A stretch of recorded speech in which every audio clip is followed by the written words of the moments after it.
Chandrabai's husband was posted in a small town called Asavali near Nasik. One day, her husband, Ramchandra, returned from work with a high temperature.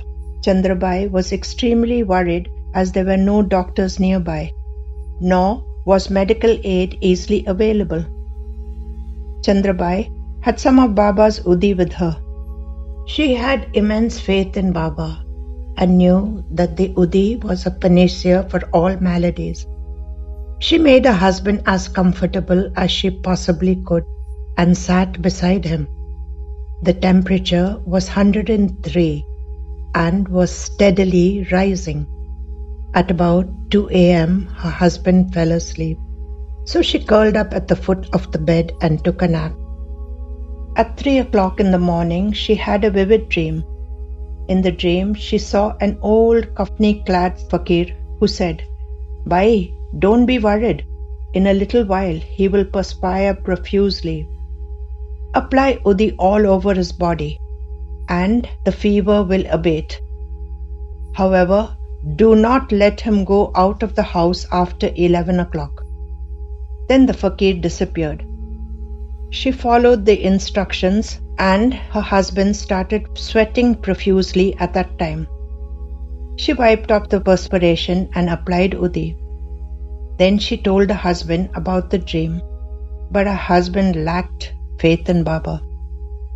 Not heeding her advice, he went to the railway station, which was very close to their home.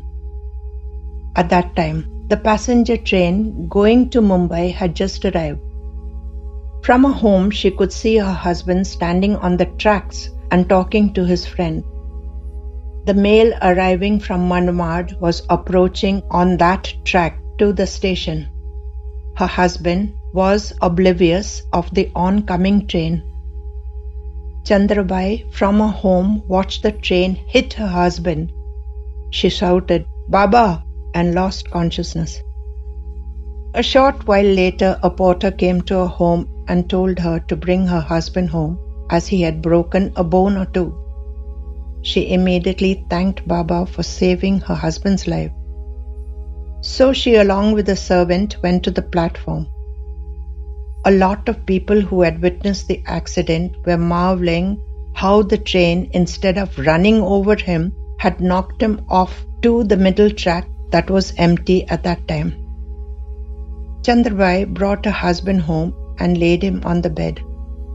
The pain was very severe, for he kept losing consciousness off and on. In his groggy state, he said, "Where am I?"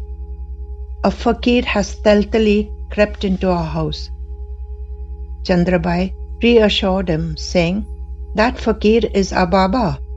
He is our only refuge, but you do not have faith in him, or you would have not gone out after I told you about the dream. It was a warning, but you did not pay any heed to it. Nonetheless, he saved your life, or I would have been crying as you would have lost your life. Time and again you promised to go to Shirdi, but every time you reneged on your promise.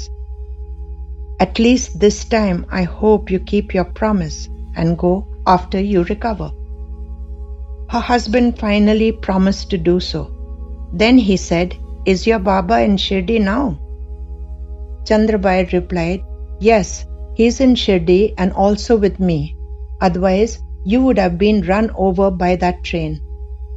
Chandrabai tended to his leg. Obviously, it was broken. She took some Udi, mixed it with a powder of biba, marking nut, and put it over the injured part and then bandaged it. The next day, the doctor from the railway hospital came and checked her husband and confirmed that it was a fracture. That night at 11 p.m., she dreamt of the same fakir who asked her, "So, what happened? The leg is broken? Get some cobra, desiccated coconut, and place it over the injury and bandage it tightly. Then, make a mixture of wani, an indigenous fruit, salt, turmeric, zondale or jawari grain, and ferment the bandaged area." Chandrabai did just that, Soon the pain decreased, and by the end of the month, the fracture had healed perfectly. The doctor and many of her friends and relatives were astonished to see the result of a homemade remedy. She told them that the fakir had advised her to do so, and their faith in Baba increased manyfold. Chandrabai first visited Shirdi in 1892 and had the opportunity of witnessing many divine Leelas. This further strengthened her faith and love and devotion for Baba. Baba lovingly called her Bai and asked her to stay in the home of some devotee whenever she visited Shirdi. Every day after Aarti, Baba gave her Udi and blessed her. This Udi she collected in a box and preserved it in her home. Fully aware of the power and potency, she used it sparingly but wisely, but readily gave it to the sick and the infirm devotees. Baba also gave her his tooth. She made a talisman of it and venerated it. On one occasion, Baba gave her a small portrait of his painted by Shamrao Jaikar. With intense faith and devotion, she prayed to it. The portrait is still in her home in Ville Parli, Mumbai, and is cared for by her descendants. Baba grants her wish to have a baby. On one of her visits to Shirdi in 1918, Baba asked her, "Bai, what is your heart's desire? Ask for it, it will be granted." Without hesitation, she replied, "Baba, you are Antaryami. What can I tell you that you don't already know?" At that time, she was 48 years old and she yearned to have a child, but never asked Baba to grant her the wish. Her family and friends and doctors alike declared that conception was impossible at this age. Chandrabai, however, was full of Shraddha and Saburi. She knew nothing was impossible with Baba. Time rolled by, and 3 years later, after her menses stopped, about 5 months later, she noticed that her stomach was bloated and she was vomiting incessantly every morning. This was accompanied by swelling of her feet. Dr. Purandare, the famous gynecologist, diagnosed her to have a tumor of the uterus. He advised her that immediate surgery should be done to get it removed. Chandrabai refused to have surgery and said, "I will bide my 10 months and then decide." Dr. Purandare patiently explained to her that at 51 and after a long and continued absence of conception, pregnancy was impossible. She adamantly said that she was pregnant. During that period, her physical condition gradually deteriorated. The only medicines that Chandrabai took were Udi and water for about 5 months. On Dhantrodasi, a son was born 3 years and 2 days after Baba's MahaSamadhi. She continued doing all her household chores up to the time of delivery. To the surprise of everyone, she had a safe and easy delivery without the aid of a doctor, nurse, or medications. She is a sister of mine from 7 births. Wherever I go, she comes searching for me.